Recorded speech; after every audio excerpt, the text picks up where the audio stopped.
What do you do when you're thirsty? Of course, drink water. But what can you do if you want to make someone drink water? First of all, that person must be aware, to be made aware that he or she is thirsty. So, inspire reading is as difficult as that. First of all, find out if this person is thirsty and then feed him the water. So there are two aspects to this. And in this current age of social media, it's very difficult to get people to read. And I think people are hooked on to short social media updates. So they want everything under just 2 or 3 lines. Add to it the challenge of artificial intelligence, where you can just upload any PDF of any length or any novel, and within the next second or 10 seconds you will have the gist of the whole knowledge. So giving this background, making someone read becomes that much more difficult. As it is, people are averse, many people are averse to reading their syllabus. So they are going for tuition. So is there any way where we can convert this reading book into a kind of tuition? But unfortunately, there's nothing like that. So I was thinking when they said inspire reading, where did my inspiration start? And it all started when I was a child. When I was just in my 3rd standard, I just happened to find one City Central Library book. I went into the adult section, actually searched for the books, and then they told me there is a children's section, and by the end of maybe 2 or 3 years, I'd finished all the books in the children's section.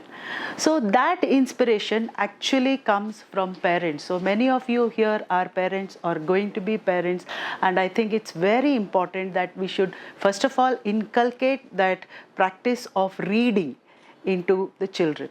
The second reason why a person has to read is it's been scientifically proved that reading actually establishes new connections in the brain.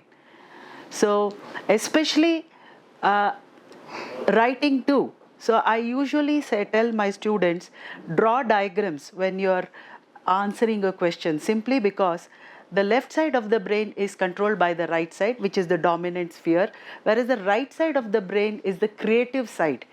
So probably when you're reading a book, it really helps to keep a pen or pencil in the left hand, so that the right hand or the imagination starts. So I always feel people who read a lot, like maybe my husband or one of my friends, Dr. Shanthala, they can always write, but only they have not attempted to write. So there are several aspects that inspire us to write, and it need not be just somebody has written about a family drama, so let me also write about it. So the third point is we must understand the genre that we connect to. Just like I was asking somebody, if it is humor, whether it is mystery, whether you're drawn towards mystery, whether you're drawn towards humor, science fiction or social drama. So practice makes perfect. So when you go on reading those books, the same genre books, then you start recognizing a pattern, how this kind of genre is selling to me, how is it helping me. That's the first stage. Second stage, you realize how can this character be tweaked in order to make the writing or reading more interesting. So as you go on reading one single genre, you begin to form some ideas in your own mind. So that probably may also help you to write. The fourth thing is reading the same genre can also put you into one similar track. So if you want to keep your interest open, you should then I think go into the other genre and see what is the similarity between these two genres and what are the differences, and then can I go somewhere in between. That is where my science fiction came in. Like, I'm basically a poet, that I can imagine things as a poet does, and most of it will be fantasy. And on the other hand, there is science, which is based on so many true things. So can I go somewhere in between? Can I add fantasy to science in such a way that nobody can refute that no, this thing cannot happen in science. Or nobody can say for sure, yes, this will happen after 5 years, 10 years, 15 or 20 years. So we must try to explore new paths, combine this genre with that. For example, combine that you may be seeing in so many soaps where thrillers are combined with humor. So you get one comedy thriller, something like that. And another thing that which really interests me is Hindu mythology or ancient Hindu texts and how it is correlating with science. So one example that I can give is when they say that they did one Putra Kameshti Yaga for begetting boy children, and then they got one prasada as payasa. And then all the three queens get pregnant together, and there is also the twinning in one of these. So when I try to correlate that with a current day practice, then most certainly it is insemination of the women with husband semen. So, and it is known that in assisted reproductive technology, there is an increased incidence of twinning. So, one of the three queens also had an increased incidence of twinning.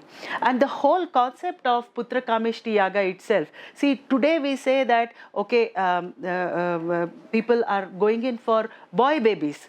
They don't want girl babies, but this concept is so original. And then, is there any yaga where you do some puja and you try to get a male children? I was thinking on those terms. Yes, in current medical practice, we can isolate the Y sperms, and when you inseminate the Y sperms, the woman gets a boy. That also is borne out that all the three queens bear all four as boys. So this is how you have to think in order to put two things together, and nobody can say, no, this is not right or this is not wrong, because this is your original story. So that is how it inspires such stories. When someone reads, probably if somebody gets inspired to write something like that, that is another inspiring thing.